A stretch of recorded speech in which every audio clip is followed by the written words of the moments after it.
we were talking. So, what about your glasses? Oh, we'll take those for the next segment. Inga, can you grab her glasses, please? Thank you, darling. Okay. Wow. So, can I just tell you? Did I tell you this already? No. What? But my all-time favorite is the Chateau de Plancher. That's just like my all-time favorite. That's my go-to wine. It's mine too. Yeah. That and the Viognier. So I go between. Oh yeah, I like the. Viognier Wait, do you like the stainless steel Viognier or do you like the oak or the one that's 50-50? I like the stainless steel has always been my favorite. Always, because I feel like you can taste the fruit. It's clean. It's there. But I'm starting to really like the 50-50. I like the balance because it gives it a little more creaminess and takes some of the acid off of it. So it kind of rounds it out a little more. Yeah. But I go between the two of them. It just depends on the mood, right? Yeah. I do. Viognier is my favorite white varietal. Just again, because it's so diverse. Like if you do it 100% stainless steel or if you do it 50-50. And it's so unique too. It is. I call it the answer to Chardonnay. I like that. Because, people got tired of Chardonnay, right? Yeah. And then that's how I started selling it because nobody knew what Viognier was. No. When I planted it, nobody knew. And it's hard to say. Like that was when I started my business. I felt like, and that's why my business card, you've seen it, has the wine pronunciation guide on the back. Right. So smart. Yeah, but I felt like that's what intimidates people. So they might want to order a Viognier, but they don't know how to say it because you look at it and it's like Viognier. Yeah, that's right. Yeah. That's right. And Chardonnay. Yeah, everybody knows how how to to sit say at the it. bar People and you go, kids that name glass of Chardonnay. Chardonnay. Yeah. And it was horrible. Yeah. When we started drinking wine at a bar, and they had Merlot and Chardonnay. That was your two choices. Yeah. It was made by that one company. Yes. That's the largest company in the whole world. Right, exactly. But we won't say their name. No, we won't call their name. And so it was some mass produced. Yeah. And I remember that was the thing too. Like when you would come and I would bring groups here and then you would take us on the tour and you were so awesome to personally take us on the tour every single time. And we would talk about my pleasure. Like the difference between a $10 bottle of wine and a $30 bottle of wine. And you talk about the reason why you're paying that much for it. Yes. And so you would talk about like how everything is handpicked here and there's no machine that's just going down the vines. That's right. Yeah. That's right. And that's so important because first of all, you're picking the absolute best fruit. And we're fortunate in the Central Coast. That's another thing. Because we have this hang time, we call it, right? So we can let the grapes hang out there as long as they want or as long as we need them to, depending on the balance between the sugar and the acid, right? Yeah. And so because of our weather, we have this long hang time. They get to just play in the sunshine. Until they're ready. Yeah. And hand picking is the same thing because you're only picking the best clusters of fruit. The ones that are ready. Yes, because you can have some that are green still and ripe within a cluster itself, I don't want that. I want only the ripe fruit and I walk the vineyard and make sure that they're leaving those clusters right there on the vine. So or drop them on the ground. Would you consider these are not old vines yet, right? Oh, well, they're mature. They're now. mature. Yes, because they're 20 some years old now. Oh gosh, yeah. 21 years old. 20. Oh yeah. Just of age to drink wine. I know, right? No, so that's really 21 years is a really good time. I mean, they're producing the best fruit they're going to produce, and they'll continue doing that for another 50, 60, 70, maybe even 100 years. So they're just now getting started. They're just getting started. I feel like that about my life. I'm just now getting started. Isn't that exciting? It is exciting. It is exciting. Like some people get they get intimidated when they think about age and they think about life. And I feel like, I'm just now getting started. But then I look at women like you who have had so many different lives in their life, and I'm like, okay, I'm just now getting started. Like if Iris did everything that she did, and I am at the age that I am right now, I'm just now getting started. That's so wonderful. Yeah. And so, that's really a gift because a lot of people don't really understand how to appreciate life. Yeah. They're so worried about getting sick or they're old. I mean, I don't even consider myself old. You know, and I never will. I never will, because as long as I can breathe, as long as I have life in this body, as long as I can get up and go. Yeah. Now, as long as I can dance, I'm not old. You're talking about dancing. I mean, I'm honestly, the first one on the dance floor. That's what I mean. Like, do you still dance? Of course. Yes. As long as I can dance. Yes. But that's my measure of old. Yes. Yes. Like, so the moment. I know. And my grandmother was the same way. Like, my grandmother at her age, before she passed, she loved going out dancing. Like, she was still going to the club, not to pick up on men, because it wasn't about that. Right, exactly. But to socialize and to dance and to have a good time. I had a girlfriend in the marina when I was living in Marina Del Rey, and we would just go out to the clubs and dance and go home. Yeah. It wasn't about picking up anybody. No. It certainly wasn't about picking up anybody, because I wasn't going to do that anyway. If I didn't come with him, he's not coming back home with me. You know? But I definitely love going out dancing. Okay, but let's get back to the wine. So Chateau de Plancher is my favorite. You grew not very, very quickly, but you did like grow over time with this whole vineyard. Like, you started out very strong with the cellar, the vines, and the tasting room. Yeah. And when you first started, like, about how much, like, compared to, were you a small winery, large winery? Like, how did you land? I was an infant winery. When you started, you were like baby steps, right? Like an infant winery. As a matter of fact, the first year I produced 300 cases of wine. And by the time I sold it, I was at 9,000 cases. Wow. Annually. From 300 cases to 9,000 cases. Yes. And I mean, if I go to the grocery store, I don't see Rideau on the shelf. So No, how were and you never selling? will. How were you pushing all this product? Well, you know, I remember attending a seminar when I had just gotten started, about maybe I was into the business 2 or 3 years. And I wanted more people. I wanted groups to come. And I went to a tasting room profitability seminar in Napa. And the gentleman there, well, there was several people on the panel, but the one that intrigued me the most was from Ventanas. Ventanas, okay. Ventanas, sorry. And I approached him after the seminar, and I said, "What do you attribute your success to?" And he said, "Buses." That's what he said. That was his first answer. Buses, okay. Buses. Now, I had been trying to get, my staff to understand the importance of buses coming. And granted, my staff at the time was only 2 people, right? So I didn't have enough staff to accommodate 50 people coming at one time. Right. And they had other things that they had to do. And so when I came back from that seminar, I said, "Guess what, girls? We're going to have buses, all right?" And that's the thing. And so I encouraged the tour guides like yourself to come. I made sure that I had enough staff to accommodate them. That's why they had to call and make reservations, so we knew they were coming. Yeah, like you just can't have 50 people like show up, right? No, you can't do that. But that's really what made the difference for me and Rideau. I mean, we grew so fast, I couldn't keep up with the growth. I love it, though. I mean, I was doubling my production every year for the first 5, 6, 7 years. Nice. It was unbelievable. I just kept... We need to take a break a minute. I need to get my chair out of the sun because I'm leaning too much and I'm... Let's see. So...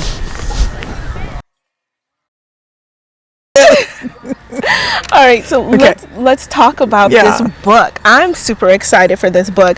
I'm already like predicting, forecasting things like a made-for-TV movie. And if you have a chapter in there where this black girl brings people on a bus, just have Regina King play my part. Like, is that too much? You to know ask? what? That is not too much to ask. I'm going to write that in there. Okay, I'm going to make sure that happens. Just Regina King. Yeah. We have the same color eyes, so I don't think it's too much. Oh of a stretch. yeah, that's right. Stretch. Yeah. So okay, you already got your part, your character. So tell me about this book, though. Like, I'm excited about it. I am so excited about it. I mean, it's taken me 2.5 years to write it to start with, because I'm not a writer. But it's amazing how much you remember as you start to write. It's like going to a therapist. Oh, wow. Because things start to come up. And I took one writing class, that's all. But it was really important to me. And one of the things that he said was, get 3x5 cards and put them all over your house, because you're going to have thoughts that's going to come up.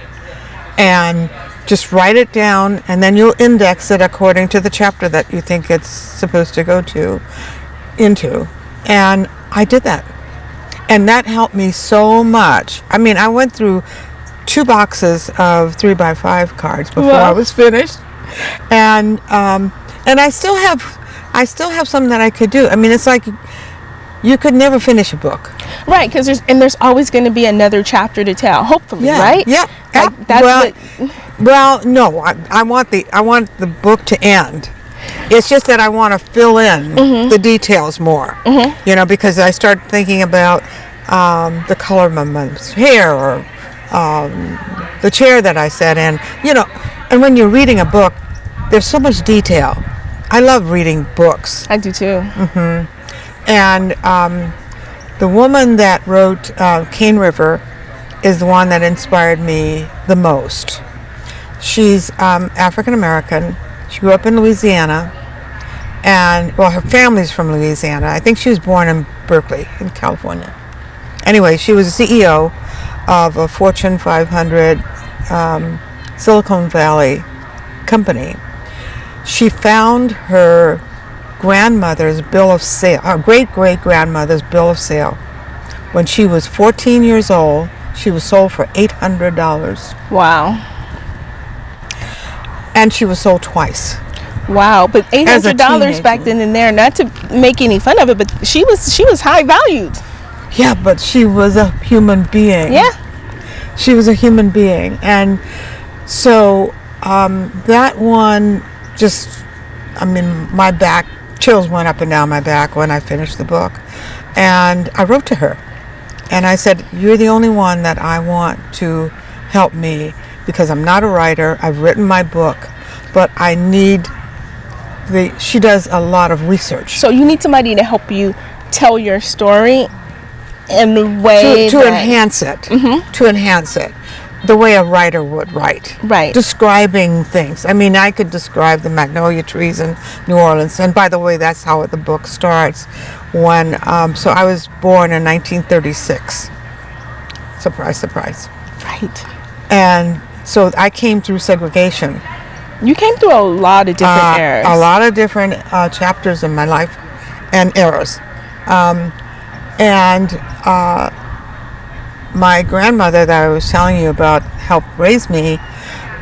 She looked white. She was Creole, but she had very little black in her and never went as black. She always went as white and took me everywhere as white. And then I had a cousin that was my age, and she looked like you. We went everywhere together. And then I was black.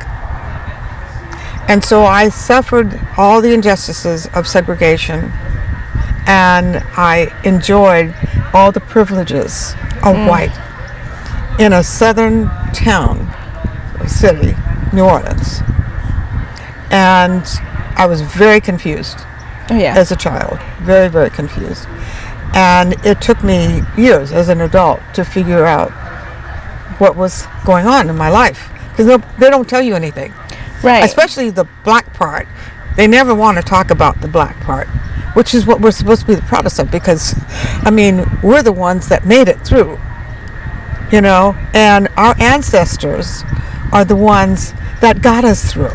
Right. And they had to suffer so much in order to survive, Yeah, and I think that's interesting, right? Because it's kind of like you're popping in and out of a life, you know what I mean? Yes. And when you get into the wine business, I feel like it's the same kind of situation, right? Yeah. And having to acknowledge or prove your blackness, or, like, for example, we were at, and I don't know, it's kind of like you can wear it as a as a chip on your shoulder, as a badge of That's honor. right. There's so many different Exactly. ways to Yes. wear this thing called blackness, right?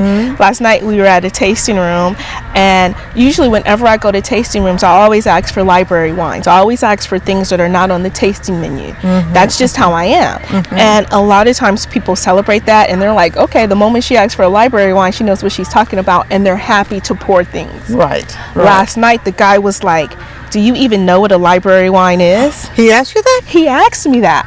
He asked, do you even know what a library wine is? Are you kidding? And I was totally offended. I know you were. I was totally offended. Like, I've paid thousands of dollars for educations in this wine, for an education in this wine business. Right, I've right. traveled the world drinking wine, and I asked him specifically for a library wine, and he said, do you even know what it is?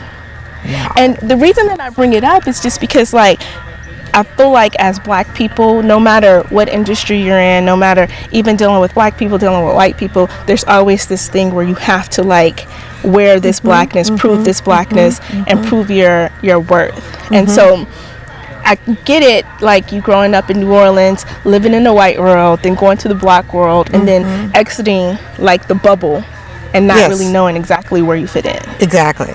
And so as a child, I would always say, I don't fit in anywhere. Now as an adult, I get to say I fit in everywhere. Yeah, or you know what? I'm And- going to build my own table. That's right. That's exactly right. And have my own guests. Yes. And they're going to mix. Yes. And that's what I see in the tasting room. People crossing the room to Yes. talk to each other. Black people, white people, Asian people, Mexican people. Doesn't matter. They all come here. Yes. And they all love the ability, the opportunity, I should say, to have that Common. that chance to meet a person of Oh, yeah. color, and vice versa for the person of color, because we've been separated. I mean, it's just out of ignorance and not being exposed to each other that has kept us separated.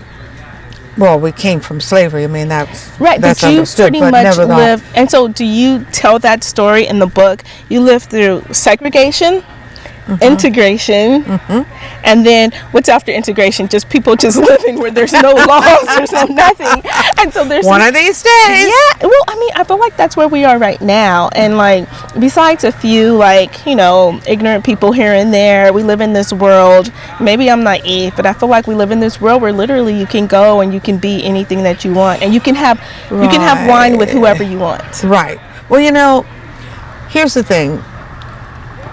With people like in your age group, okay, you guys didn't have to go through that segregation thing. Right. So you come up with this opportunity to be yourself, and so in essence, you're privileged. Yeah, You're privileged. I definitely So agree you with don't that. wear your color. You don't see your color.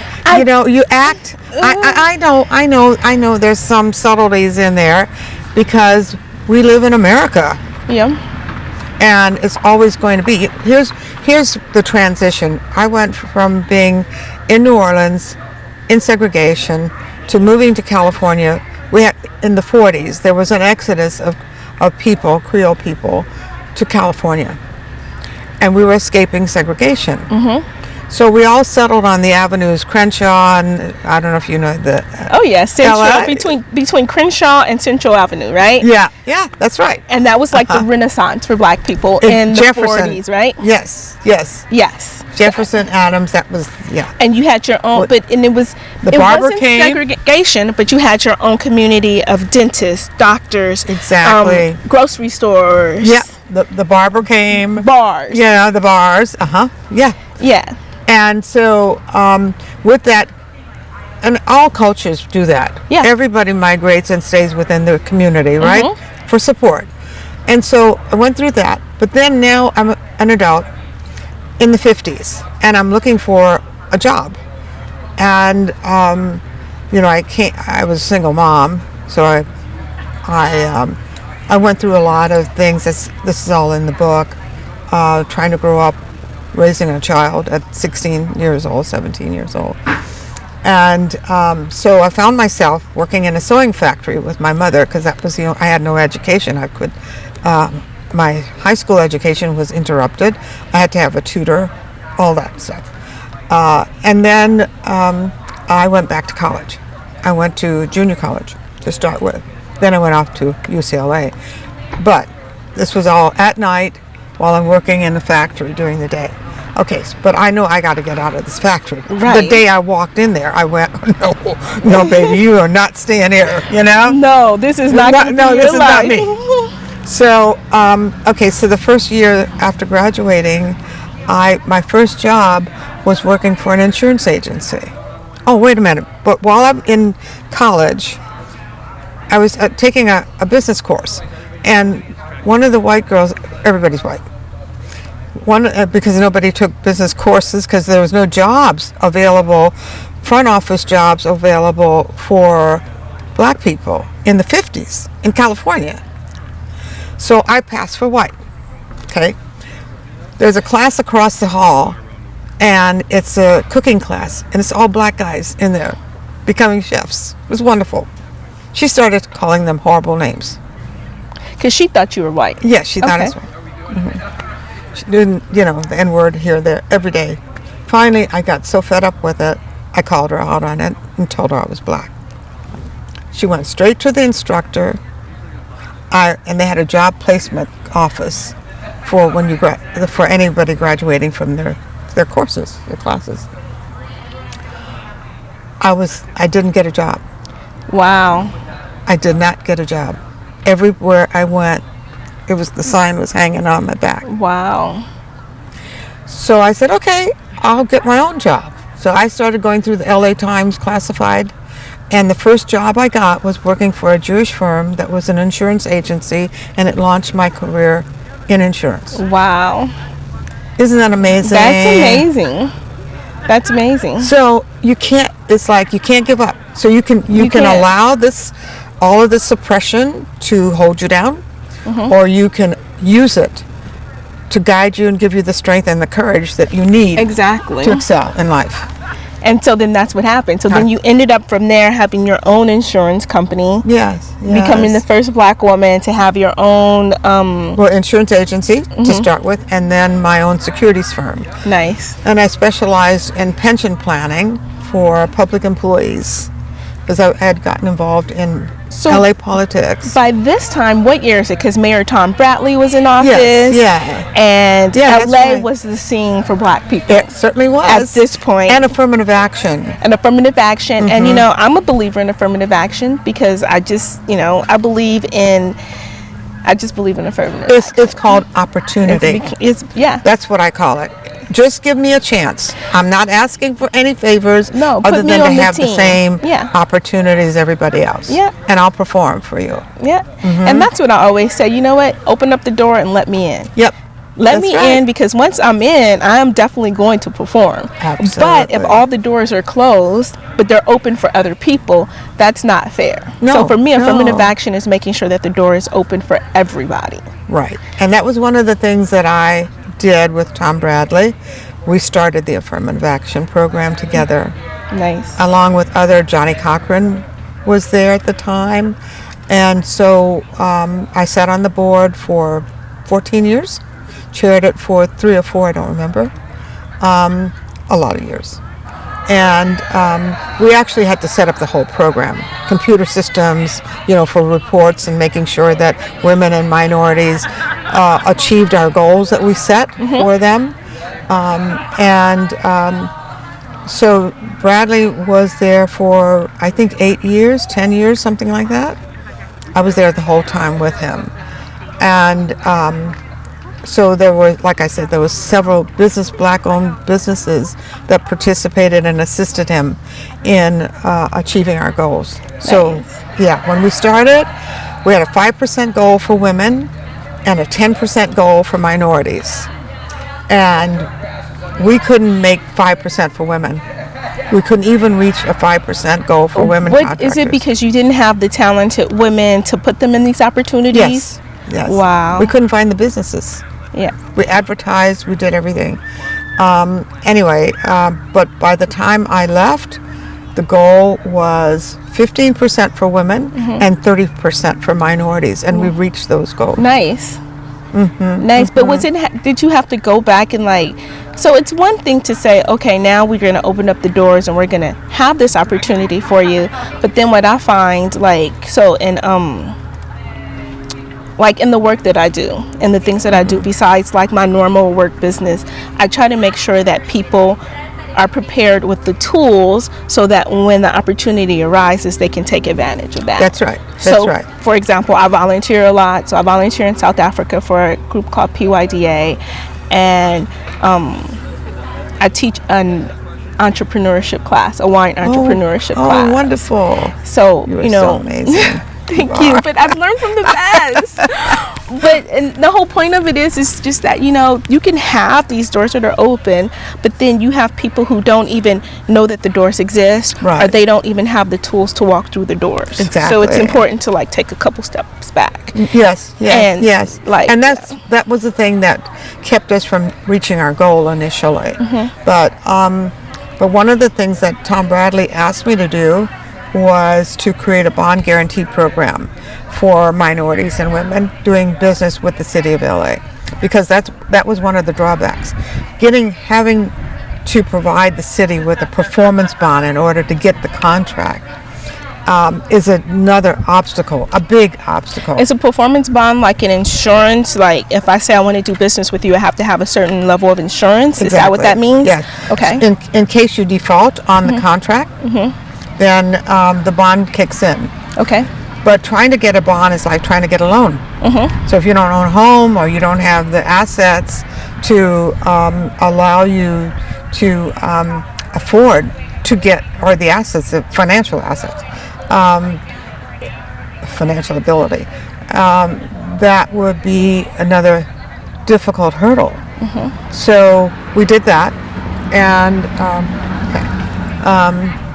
so that allowed us to reach our goals. Every year it got better and better. And then I created this luncheon where it was like a awards luncheon, I love it. Because we had a lot of problems with the city managers because they did not want to open up big contracts to minorities. And they had the nerve to tell me that, in my face.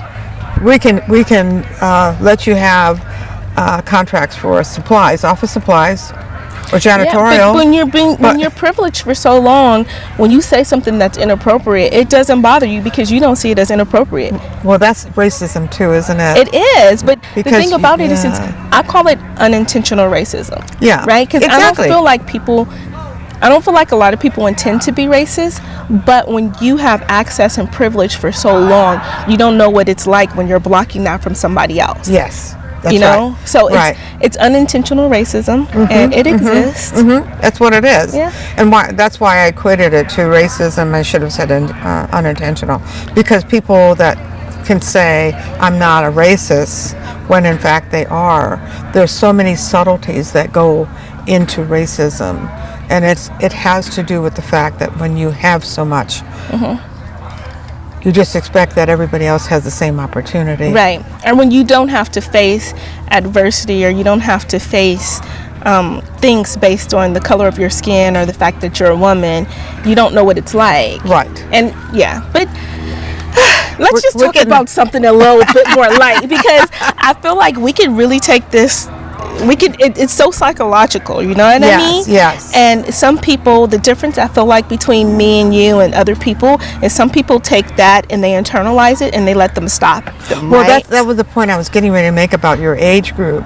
So you guys didn't have to go through all of that. So now everything is an opportunity for you. I mean, you're not burdened with that. Yeah. You're not burdened with that. So you feel this equal to everybody, which is the way it's supposed to be, no matter what color your skin. Yeah, but then too, I agree with that. I definitely agree that my age group and even my kids' age groups, we are definitely privileged. I definitely agree with that, but we definitely do still have to work twice as hard. Like with my wine business, I can't slip. I slipped one time, and it's all, I'm representing the entire black race. Right. I slipped one time, something goes wrong. Asking for library wine. Right. And it's the entire black race, you know? Right. I mean, I have to work twice as hard. In my full-time career as an accountant, you know, I have to be twice as good, you know, and Right. I've had a great career, but trust me, I got to be twice as good. Oh yeah. Without I a can't doubt. go in and like, but that's, you know what, just be that's what makes you good mediocre. though. See, that's what I was saying. That's what made me who I am. Yeah. Because I was determined to be the best at whatever I did. Yes. Hi Reza, how are you? Hi, Riza. Reza's on a wine tour for Rideau. I love tasting So they with have Riza. tours every day here. And I love his name. His name is Riza, like the rapper. And he doesn't know. And he is. And He's he so doesn't know wonderful. every time I say hi to him, I'm like, hi, Riza. And I just like saying it so much because I feel like, you know, I'm part of the Wu-Tang Oh clan or yeah, you something. know, and he is just wonderful. I mean, He is. he's been here for probably 15 years or more. Most He of the told staff. me, he was like, I said, yeah, I'm out here, I'm doing an interview with Iris. And he was like, oh yeah, you're getting into trouble. I was like, I'm going to tell her you said that. And he was like, she's going to believe you. So in this book, Yes. tell me the juicy parts. Like, come on, like, are you talking about your love life? Are you talking yeah. about like, Oh yeah, all like, of it. can you give me just All like of it. one excerpt from the book, like something that you talk that's like really juicy? Because I just imagine you, I look at you, you're so beautiful and so wonderful. I imagine that you had like this wonderful like whirlwind romances and just I did. I really did. The romance of my life is in the book. It's the big chapter. I can't wait. Can't wait. And he was a politician in Washington, and we started this bi-coastal love affair relationship that we maintained for about 8 years. Now, is that Mr. Rideau? No, Oh, okay. no, we're withholding the name until you get the book. Oh, so the name is in the book? The name's in the book. I'm just going to be reading the book. Like, I can't wait till I get to that chapter and I'm like, oh my God. Well, we traveled all over the world, and one of my favorite ventures with him was going to Rome and being on a delegation of world leaders. Nice. And we were entertained by Contessa Borghese at her palace. Nice. It was pretty remarkable. And the table was at least 20 feet long. And the servers were in pantaloons and navy blue tailcoats. Wow. I'll never forget it. All satin. Fireplace was so big, a man 7 feet tall could walk into Wow. it. Candelabras along the table. And then after dinner, which was pretty amazing, it was probably like an 8-course meal. I wish I had the wines then. But I anyway, know, right? Yeah, really. She took us all to her apartment in the piazza. Wow. It was pretty amazing. That is Yeah, amazing. yeah. That sounds like a So beautiful romance. It was a beautiful romance. It really, really was. And so that's the end of that. That's all you can hear for now. Okay. And then, so is that your favorite chapter in the book, or do you have another chapter that's your favorite chapter? I would say that's probably my favorite, other than when I talk about developing and creating this winery. That's the chapter for me. That's the chapter. And it's like, you know, I feel like my life has just taken me from one chapter to the next to the next. And so they're all good. They just get better, Yeah. you know. Yeah. And it's And I close it out by saying, I'm now retired. I sold the winery. you're really retired now. And I'm really, really retired now. I really, really am. And I'm in my kitchen listening to Etta James at last Oh gosh. and dancing with my lover. I love it. I love it. I love it. Do you still cook? Oh, of course. I have to Of come course. over for dinner one day. Yes, absolutely. Oh my goodness. I have to cook. And I have the most beautiful kitchen I've ever had in life. How do you like that? I love it. It's better than the one that I built for myself. Wow. It is so So is gorgeous. that your favorite room in the house, is the kitchen? The kitchen and the family room. Nice. They're all together. And that's what I was going to say. In my dream house, my kitchen and my family room would, I want a couch in my kitchen. Yeah, well, that's what I have. That's what I Yeah, have. I want a have couch in my kitchen. So with a people- fireplace. Yeah, so people can sit on the couch and drink wine. While I cook, it probably wouldn't be me cooking. It'd probably be my mom or my sister cooking. But that's Oh my no, dream. I like to cook and talk to people at the same Yeah. time. I love to entertain, as you know. Yeah. So I like cooking and sharing the taste with my guests See, at the bar. I'm Around a the stove. good cook, but I'm not like a great cook. So I need to Yeah. concentrate when I cook. Yeah. So like Yeah. if I'm cooking and talking, I need to concentrate. But I can have other people cook and I can talk. Yeah, and see, I've been Yeah. cooking all my life, so I can cook and talk at the same time. I love it. I cannot wait. That's part 2. That's the next Yes. narrative is Cooking with Iris. Oh, that could be a TV show. Hey, we should do that. Yeah. Cooking with Iris. Yes. Yeah.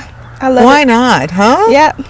A cooking show. A cooking show would be great. Mm-hmm. Yeah. With Rideau wines. I love it. This has been so fabulous. Oh my God. This has been amazing. And you know what? I'm so proud of myself because I was like, I am going to cry during this interview. I know I'm just going to talk to her. I almost did. And get so emotional. Yeah. And I mean, you are such a blessing to me in my life. Thank you, darling. And you are to me. I'm so proud of you. It feels like everything I've done is now in you, and I'm forwarding that on to you. That's my gift to you. I am receiving and I it. want you to carry it and take it on to the next level. Okay, now you're gonna make me cry. No, I'm serious. Oh my God, I am like, I'm receiving it. I am receiving Good, it, and I am like so proud to be a part of your legacy. And I'm so proud that you came along to extend it. Oh gosh, thank you so much. I'm tired.